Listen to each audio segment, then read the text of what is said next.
ভিডিওতে যতগুলোকে ছবিতে দেখা গেছে কেউ যেন বাড়িতে না থাকে। पश्चिम बंगाल के फलता में मंगलवार को थाने पर हुए हंगामे और पुलिस पर हमले के बाद अब राज्य सरकार ने सख्त रुख अपनाने के संकेत दिए हैं। मुख्यमंत्री शुभेंदु अधिकारी ने न केवल इस घटना की कड़ी निंदा की है, बल्कि जहांगीर खान की पत्नी के खिलाफ राष्ट्र विरोधी गतिविधियों की धाराओं में कार्रवाई करने की बात भी कही। दरअसल पूरा विवाद उस समय शुरू हुआ जब स्थानीय प्रभावशाली नेता जहांगीर खान को पुलिस ने फलता की सड़कों पर परेड कराया। इसके बाद उनके समर्थकों में भारी नाराजगी देखने को मिली। आरोप है कि जहांगीर खान को छुड़ाने की मांग को लेकर बड़ी संख्या में लोग फलता थाने के बाहर इकट्ठा हो गए और विरोध प्रदर्शन किया। प्रशासन का दावा है कि यह विरोध प्रदर्शन धीरे धीरे उग्र हो गया और प्रदर्शनकारियों ने पुलिस तथा केंद्रीय सुरक्षा बलों के जवानों पर हमला करने की कोशिश की। स्थिति को नियंत्रित करने के लिए सुरक्षा बलों को हस्तक्षेप करना पड़ा। पुलिस कार्रवाई के बाद प्रदर्शनकारी तितर-बितर हो गए।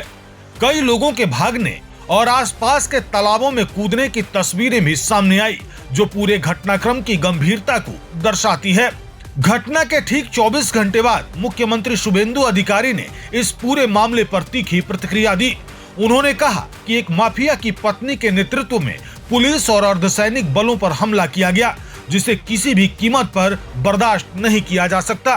फलता थाना के शक्तिशाली करा एवं फलता थानाय महिलादेर जन्य आलादा हेल्प डेस्क तैरी करे एखाने आरो महिला अफिसारदेरके आमरा नियोग करब एवं परिष्कार भावे बोले जाई आईन हाथे तुले नेबेन ना।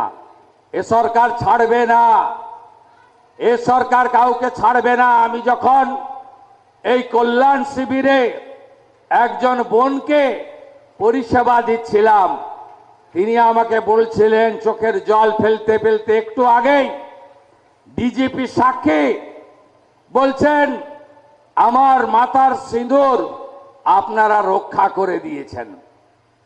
এই যে কথা স্বাধীন দেশে আমাদের শুনে কষ্ট হয়, আমি আপনাদের কথা দিয়ে গেলাম ফলতায় আইনের শাসন প্রতিষ্ঠা হয়েছে।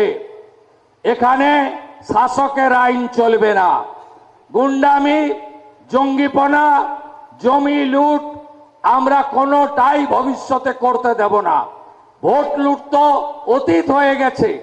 আপনারা নিশ্চিন্ত থাকুন, যত বড় মাফিয়া ডন হোক না কেন তাকে সবক শেখানোর কাজ ভারতীয় জনতা পার্টি পরিচালিত রাজ্যের সরকার করবে। আমি টিভিতে দেখছিলাম, উত্তরবঙ্গে ছিলাম কার্শিয়াঙ্গে পাহাড়ে, এখানে কিছু লোক একজন মাফিয়া স্ত্রীর নেতৃত্বে পুলিশ এবং প্যারামিলিটারিকে আক্রমণ করতে গেছিল।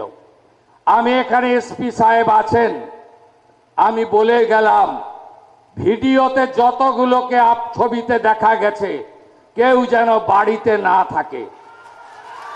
তাদেরকে আইনের আওতায় আনতে হবে এবং ভারতীয় ন্যায় সংহিতার অন্তর্গত রাষ্ট্রবিরোধী কার্যকলাপের যে ধারা আছে, আমি পুলিশ মন্ত্রী হিসেবে আপনাকে নির্দেশ দিচ্ছি, সেই ধারাতে এমন শিক্ষা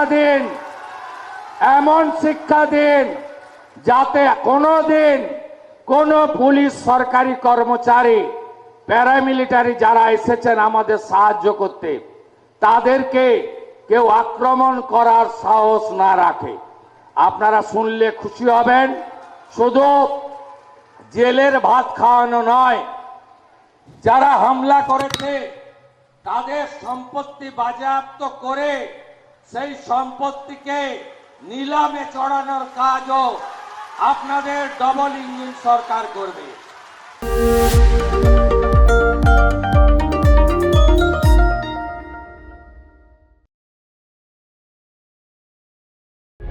प्रभातखबर.com, विश्वास वही, रफ्तार नहीं।